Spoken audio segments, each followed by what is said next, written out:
Assalamualaikum warahmatullahi wabarakatuh. Perkenalkan, nama saya Uswatun Hasanah dari Prodi Pendidikan Luar Biasa kelas 3A NIM 2021 186 202 B0040. Di sini saya akan menjelaskan materi pendidikan anak tunanetra, materi yang kedua, yaitu dampak ketunanetraan pada anak terhadap perkembangan bahasa anak tunanetra.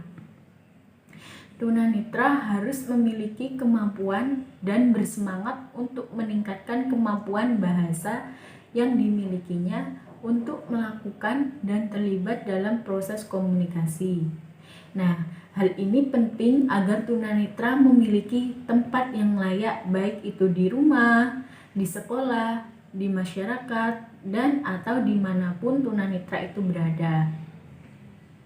Bagi orang awas, perkembangan bahasa yang didapatkan dari proses komunikasi tidaklah sulit, karena orang awas dapat memperoleh pembelajaran melalui melihat secara visual. Namun bagi tunanetra, proses perkembangan bahasa melalui verbal tidaklah sulit, tetapi sebaliknya, perkembangan bahasa melalui komunikasi nonverbal sangat sulit. Kemudian dampak tunanetra mengalami kesulitan dalam meningkatkan perkembangan bahasa melalui komunikasi nonverbal karena tunanetra kekurangan rangsangan secara visual. Dan solusinya adalah upaya perlu dilakukan untuk meningkatkan perkembangan bahasa tunanetra.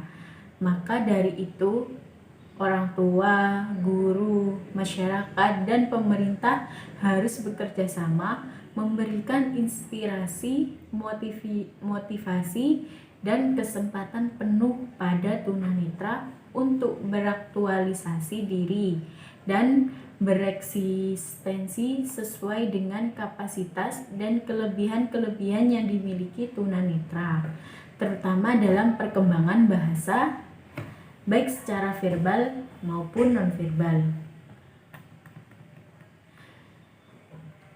1. Pengertian komunikasi. Pengertian komunikasi yaitu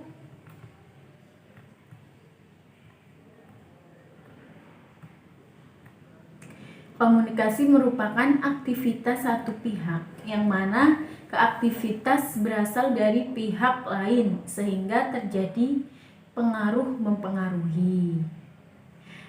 Komunikasi juga menekankan hubungan, sharing atau kepemilikan. Kemudian yang kedua yaitu ruang lingkup komunikasi.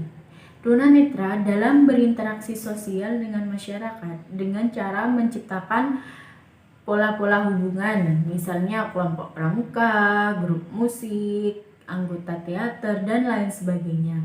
Dan dilanjutkan dengan tahapan berkomunikasi sebagai kelengkapan untuk berkomunikasi melalui proses komunikasi atau inter dan antar personal, atau hubungan perseorangan dan antar kelompok orang yang dilakukan secara tatap muka dengan tahapan sebagai berikut. Itu 1 bentuk komunikasi. Tunanetra sebagai subjek komunikasi atau orang yang terlibat ketika terjadi proses komunikasi dapat berupa individu, perseorangan, grup atau kelompok kecil, dan massa. Keterlibatan tersebut akan memperlibatkan bentuk komunikasi secara pribadi dan kelompok. Kemudian yang kedua, komunikasi kelompok. Proses komunikasi terjadi dalam bentuk dialog atau percakapan antar kelompok. Kelompok yang satu menyampaikan pesan pada kelompok yang lain dengan menerima pesan atau menyanggah, dan akhirnya terjadilah diskusi antar kelompok, baik dalam kelompok kecil seperti perkuliahan atau diskusi panel, seminar kecil dan lain sebagainya, maupun kelompok besar seperti ceramah akbar, muktamar besar, kuliah umum, kongres dan lain sebagainya. Kemudian ada sifat komunikasi.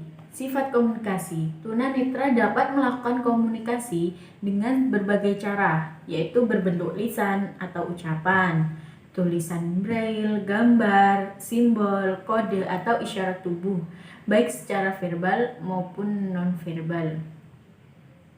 Kemudian ada model komunikasi, yaitu komunikasi satu arah, komunikasi dua arah, komunikasi berbagai arah. Yang dimaksud komunikasi satu arah di sini yaitu aliran komunikasi yang searah, di mana komunikator menyampaikan informasi dan tanpa adanya balasan dari komunikan, atau tanpa seperti guru membimbing siswa, guru memberikan arahan, saran, atau anjuran. Kemudian komunikasi dua arah, yaitu aliran komunikasi pada model ini saling bertukar pesan dan informasi sehingga terjadi umpan balik. Contohnya seperti dua mahasiswa yang sedang bercakap-cakapan atau berargumentasi, dosen dan mahasiswa sedang tanya jawab. Kemudian yang keempat ada tujuan komunikasi. Perubahan sosial atau partisipasi sosial, perubahan sikap, dan perubahan pendapat atau pikiran. Perubahan pendapat atau pikiran, perubahan tingkah laku. Nah, itu termasuk dari tujuan komunikasi. Yang kelima, proses komunikasi, yaitu komunikasi sebagai proses hubungan sosial antara pelaku komunikasi interpersonal atau antar pribadi, berlangsung berhadapan atau tatap muka, yang berbentuk dialog atau percakapan secara langsung maupun tidak langsung, baik secara primer maupun secara sekunder.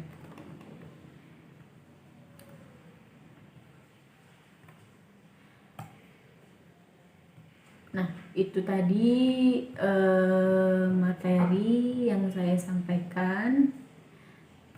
Jika ada kekurangan, saya mohon maaf yang sebesar-besarnya. Assalamualaikum warahmatullahi wabarakatuh.